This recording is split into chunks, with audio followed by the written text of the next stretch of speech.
ખીર બનાવી છે. આપણે બધા દરેક પંખીને ઓળખીએ છીએ. તો એવો એક પંખી જે આપણે કાગડો કહીએ. તો એ કાગડો હતો અને કાગડી હતી. કાગડાનું નામ લાલો અને કાગડીનું નામ લાલી.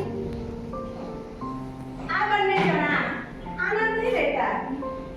હવે ધીરે ધીરે ધીરે લાલો મોટો થયો અને ભણીને સરસ નોકરીએ ગયો. અને લાલી પણ મોટી થઈ અને તે ઘરકામ અને રસોઈ બનાવી.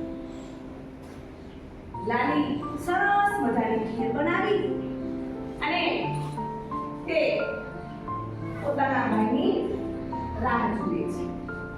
તે સમયે એક કાળિયો કૂતરો આવે છે અને ખીર ખાઈને જતો રહે છે. થોડા સમય પછી લાલો આવે છે અને બેન પાસે ખીર માંગે છે.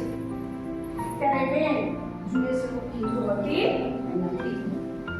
ત્યારે તે થોડી વાર થંભી જાય છે, બોલતી બંધ થઈ જાય છે અને તે પછી કહે છે ભાઈ ખીર તો કાળિયો કૂતરો ખાઈ ગયો છે.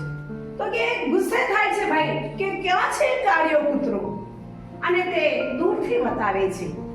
તો લાલો એટલે કે કાગડો એ કાળિયાને ચોચો મારે છે.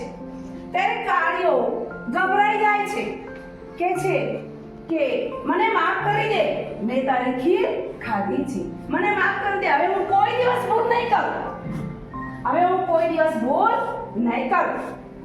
ત્યારે પેલો લાલો એને છોડી અને ઘરે જાય છે.